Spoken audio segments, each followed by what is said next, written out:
Hola eutonautas, bienvenidos a mi canal AAP Presenta. En el video de hoy vamos a hablar sobre la verdadera historia de La Bella y la Bestia, así que sin más, comencemos. El caso de Petro González, o Petrus Gonsalvus, tras ser rebautizado en latín por el rey Enrique II de Francia, es el primero de hipertricosis lanuginosa congénita, del que hay constancia escrita. En este retrato aparece ataviado con gorguera, un distintivo de las clases superiores. El canario, Pedro González, conocido como el salvaje gentilhombre, vivió en la corte francesa al amparo del rey Enrique II y su esposa, Catalina de Médici. A pesar de que muchos lo consideraban un monstruo por tener el cuerpo totalmente cubierto de pelo, llegó a ser una persona ilustrada, a casarse y tener varios hijos. Hoy sabemos que padecía de un extraño síndrome llamado hipertricosis lanuginosa congénita. Pedro González nació en la isla de Tenerife a mediados del siglo XVI, una época en la que aún imperaban muchas supersticiones del medioevo, y las posibilidades de ser aceptado e incluso de sobrevivir para alguien con semejante apariencia de hombre lobo eran escasas.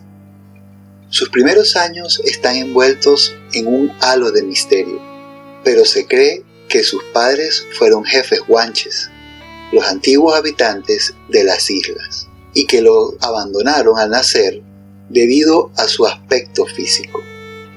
Unos monjes lo acogieron en su monasterio, donde pasó la infancia bajo su tutela.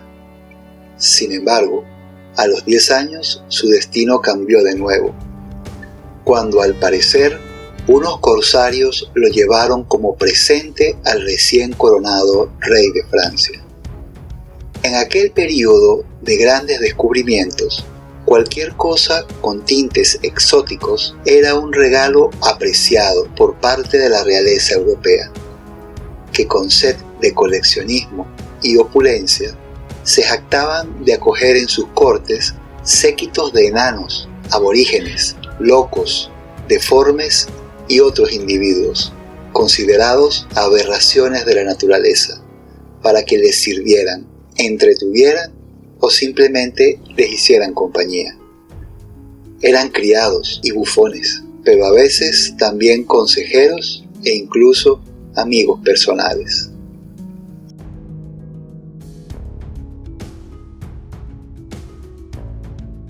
Desde el primer momento, Enrique II se encaprichó de aquel niño velludo, una rareza entre rarezas, que se correspondía con el mito del hombre salvaje por provenir de unas islas remotas y, sobre todo, por tener la cara y el cuerpo cubiertos por una fina capa de pelo de unos 5 dedos de longitud y de color rubio oscuro, tal como lo describió un diplomático tras su llegada a París. El rey no quiso mostrarlo ante la nobleza como una mera curiosidad y lo convirtió en uno de los suyos, liberándolo de su lado salvaje. Primero le cambió el nombre en castellano por su versión latinizada, Petrus Gonsalvus, más acorde con su nuevo estatus.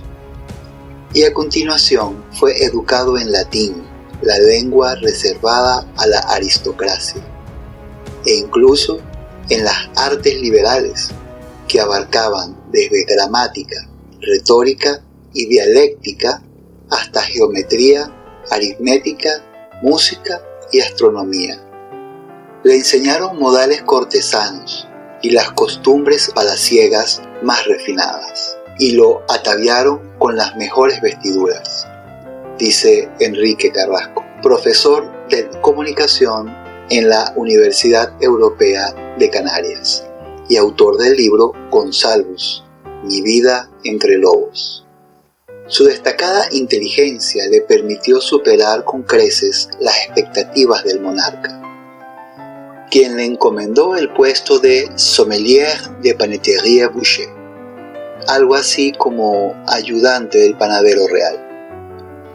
Básicamente, se encargaba de poner la mesa, un trabajo que ejercía solo durante 3 meses y le valía un sueldo suficiente para todo un año, añade Carrasco. También le otorgó el tratamiento de Don, supuestamente por su distinguido linaje guanche. Enrique II murió el 10 de julio de 1559, tras ser herido de gravedad en una justa, con lo que el joven Petrus quedó a cargo de su viuda, Catalina de Médicis, quien posteriormente heredó el trono y pasó a la historia por su implacable mandato. Varias fuentes sugieren que fue ella misma quien le buscó una esposa para que criaran hombres salvajes. En estas se menciona que ninguna de las candidatas conocía la identidad del futuro marido, ni la noble finalidad de la sagrada unión. La elegida fue una dama de compañía de la reina, una de las más bellas, para que despertara la libido de la bestia, y de carácter fuerte, para que soportara la conmoción del primer encuentro y la resistiera durante el resto de su vida. Su nombre, al igual que el de la regente, era Catalina, pero su apellido sigue siendo incógnita.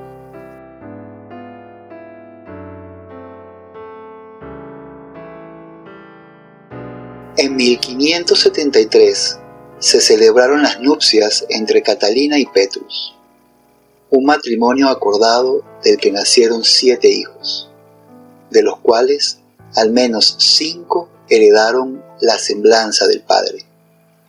Años más tarde, los Gonsalvus iniciaron un periplo por Europa, despertando asombro allí por donde pasaban.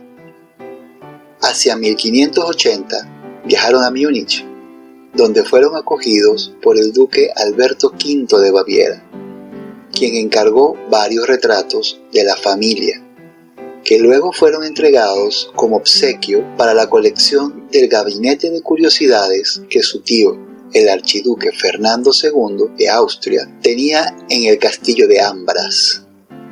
Todavía hoy se exhiben en este palacio de Innsbruck algunos de aquellos cuadros. En ellos se puede observar a Petrus, a su hija Madeleine y a su hijo Henry, con atuendos de gala, pero con un fondo que recrea una caverna natural, en alusión, según algunos autores, a su procedencia canaria, donde era costumbre que los guanches vivieran y enterraran a sus muertos en cuevas volcánicas naturales. Otros nobles encomendaron copias de estos lienzos, así como nuevos retratos, lo que extendió su popularidad por el Sacro Imperio Romano Germánico. La fascinación era tal que el mismo emperador Rodolfo II de Habsburgo solicitó un mechón de pelo de Petrus para guardarlo en un lugar privilegiado, en su preciado gabinete de exotismos. Pese a ser unas celebridades y vivir como aristócratas, los Gonsalvus siempre fueron propiedad de alguien, nunca fueron libres, puntualiza Carrasco. Años después se trasladaron a Italia bajo la protección financiera del duque de Parma, Ranuccio Farnesio. Así lo atestigua un retrato de la hija pequeña del matrimonio, Antonieta, en el que sostiene una carta con la siguiente inscripción: de las Islas Canarias fue llevado al señor Enrique II de Francia, don Pietro, el Salvaje. De allí pasó a sentarse en la corte del duque de Parma, a quien yo, Antonieta, pertenecía. Y ahora estoy con la señora doña Isabela Palavicina, marquesa de Sogna. El tratamiento peyorativo que la familia Gonsalvus recibió se extendió también hacia las esferas científicas. De hecho, fueron clasificados poco menos que de bestias en los libros, como Monstrorum Historia, un catálogo de anomalías humanas y animales escrito por el conde Ulises Aldrovandi, un prestigioso médico y naturalista boloñés. O en el tomo primero de Animalia Rationalia et Insecta, Ignis, en el que el artista flamenco Joris Hoefnagel incluye a la familia Hirsuta clasificándolos de animales racionales, pero mostrándolos en un mismo volumen junto a insectos y otros animales. El mero hecho de ser peludos los condenó a un trato infrahumano. Muchos libros, cuadros e ilustraciones que plasman la sintomatología de la familia Gonsalvus han sido recopilados en la literatura científica, aportando una valiosa información descriptiva acerca de su anómala enfermedad y de su patrón hereditario. Las primeras observaciones médicas de su caso provienen de Felix Plater, médico suizo, que escribió que Petrus tenía sobre las cejas y la frente unos pelos tan largos que debía peinárselos hacia atrás a fin de que no le molestaran la visión. Sin embargo, también le sacó hierro al asunto al anotar que, después de todo, partiendo de que todos tenemos pelos en cada poro del cuerpo, no es de extrañar que en algunas personas, como en muchos animales, su cabello sea más largo y crezca continuamente, como las uñas. La ciencia ha desvelado que padecían un raro trastorno llamado hipertricosis congénita generalizada, concretamente del tipo lanuginosa, que se hereda de forma autosómica dominante y se caracteriza por la presencia de lanugo, un pelo fino que aparece en el período embrionario y desaparece al nacer por todo el cuerpo. Este tipo de hipertricosis afecta a menos de 1 de cada 1.000 millones de nacimientos, y el primer caso documentado en la historia es el de los Gonsalvus. Por eso, también se la conoce como síndrome de Ambras, en referencia a los retratos del castillo homónimo. Asimismo, las distintas clases de hipertricosis congénita generalizada son nombradas a menudo como síndrome del hombre lobo.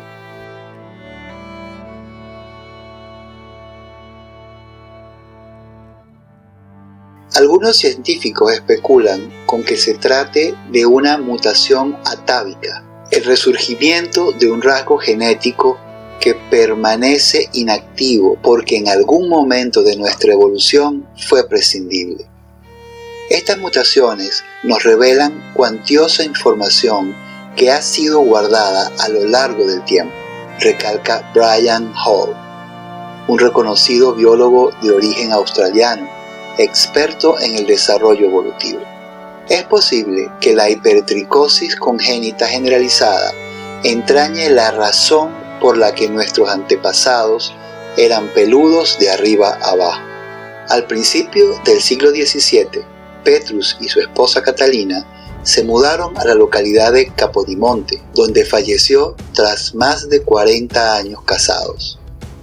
Se cree que Catalina murió en 1623 y Petrus en 1618, aunque su muerte no figura en los registros. Curiosamente, solo se anotaba la defunción de las personas que eran enterradas de acuerdo con los ritos religiosos, por lo que algunos historiadores sospechan que hasta sus últimos días fue tratado como un ser no humano.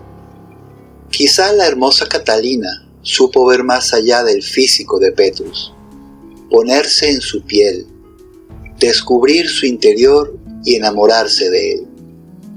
Una bonita historia de amor que pudo haber inspirado a la escritora francesa Gabrielle Suzanne Barbot de Villeneuve para escribir ya en el siglo XVIII la primera versión del clásico relato que hoy conocemos como La Bella y la Bestia.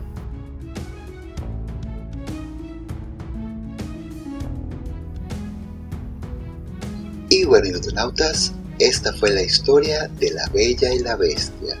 Si te gustó nuestro video, por favor ayúdanos a difundirlo. Y si te gusta el contenido de nuestro canal, pues suscríbete y dale a la campanita. Y por supuesto, regálanos un like. Gracias por ver nuestro video y por preferirnos. Hasta la próxima.